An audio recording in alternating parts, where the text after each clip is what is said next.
অনেক দিন পর কাগজ কলম নিয়ে বসে প্রথমে একটা চাঁদের ছবি আঁকি, সঙ্গে কিছু মেঘ।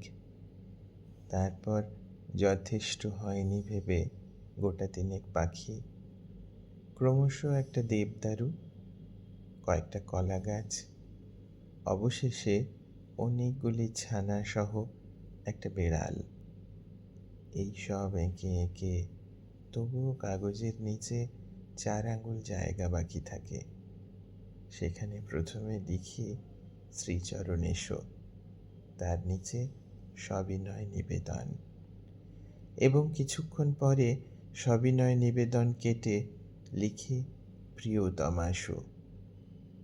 একটু পরেই বুঝতে পারি জীবনেই প্রথমবার প্রিয়তমাশু লিখলাম।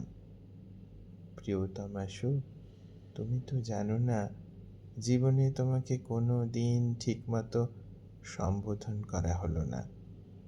প্রিয়তমাশু, তুমি তো জানো না, জীবনে তোমাকে কোনো দিন ঠিকমতো ভালোবাসা হলো না। শুধু হিজিবিজি ছবি, চাঁদ, মেঘ, সবিনয় নিবেদন কাটাকুটি করে চিরদিন তোমার কাছে পৌঁছানো।